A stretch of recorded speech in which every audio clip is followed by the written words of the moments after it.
We're here to talk about how to save time as a creative and or designer.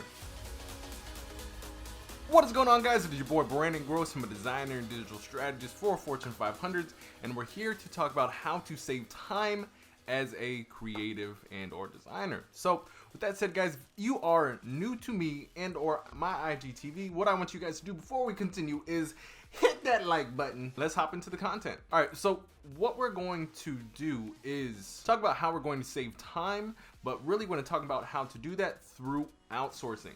I talked to a lot of designers coming up, and really where they're hitting a wall is where they're having to do everything in their process, both the mundane and the very important things. And we all know, and really what I try to teach is only invest your time in the super important things that you are, or the most valuable things, because that's worth your time. Whether it be creating the assets or etc., things that are mundane to you, what we want to look to do and think about during this video is how can we cut out that mundane process so I can just focus my time on what is most valuable in my current business and or process. So with that said, guys, what we're going to be talking about, or how we're going to be going through this video, is we're going to talk about how to actually outsource, because a huge wall that people come up against is either two things when it comes to outsourcing. I hear a lot of people say, well, the output sucks and I might as well have spent the time to do what I asked somebody else to do right the first time.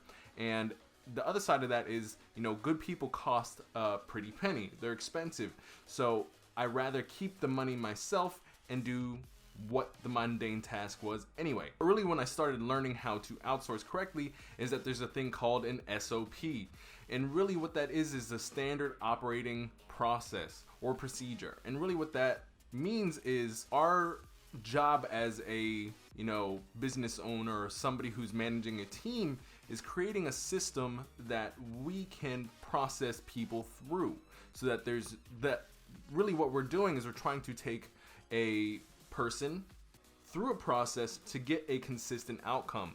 And really what we have control over, we never have control of the person, the individual, but what we have control over is process. So what I did that largely changed how I outsource my my work is creating a process document called an SOP, in which I basically document my process, and through the documentation of my process, I can basically say step 1 is this, step 2 is this, step 3 is this, step 4 is this, so that when I do hire an individual to do my mundane tasks, they have to basically, I'm hiring them to follow that step by step process from A to Z to get close to 90% of the outcome that I'm trying to get. And really, our jobs then go from, instead of managing the person, but managing the process instead. Because why that is easier is because you can continuously change a process and tighten that up versus trying to spend more money on a better expert, or less money trying to put more money in your pocket, which ends up resulting in a very bad output anyway.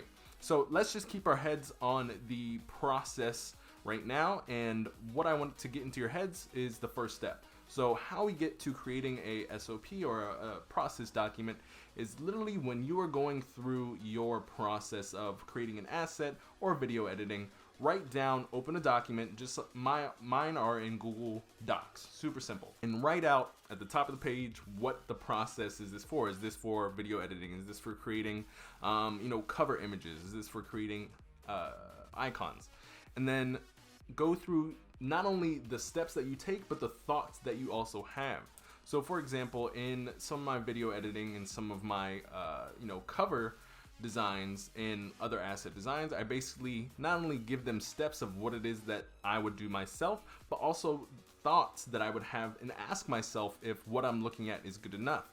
So that when, instead of the person that you're hiring asking you really what you think, you are giving them questions to ask themselves that you would ask yourselves when creating this content yourself, so that they can judge what it is that they created with the questions that you would ask themselves. Because the issue that occurs is when you ask somebody to do work and they give you the output without you giving them process, you then have to critique the output constantly. So with the process, and not only giving them step-by-steps, but also questions to ask themselves, because you're basically inserting the questions that you would critique the output with in the process so that they do that themselves and they don't have to come and ask you, is this correct? First steps, if you're looking to cut out the mundane processes in your work, don't just immediately look to hire somebody first. Remember, we control process. So document your process both in steps, but also the questions that you ask yourselves during the entire process. Once you have that done, then you can take that process, go and look for somebody to hire and say, hey, this is how we would be working together. This is the process that I typically work with. Is this okay with you? And you can do that regardless of what the person, whether they're good or that they're at the first level of something that you can easily afford that is good with your budget. They just have to follow your process from A to Z, and that gives you close enough to the output that you would have done yourself. And then from there, the next steps, you'll always have to continue to refine the process, but as you get closer and closer to the 100% of what you would come to create output wise yourself, what you're going to be doing in the interim is, this output or this design that I got from this person via the process that I made, there's some changes here and there. Okay, great. That means I just need to tighten up my process sheet to make sure that they ask this questions of themselves or take this step. So your job becomes, instead of managing the person, but managing your process. And then through that, getting closer to the outcome and the output that you would have done yourself. So with that said, guys, super simple concept. I talk to a lot of people about outsourcing, and they always talk about the person being the challenge, but really what it is, it's always a control thing. It's about controlling your process and being able to run anybody through the process that you've created. So with that said, guys, that is it for today. Don't forget to comment down below and not hit your elbow on the desk.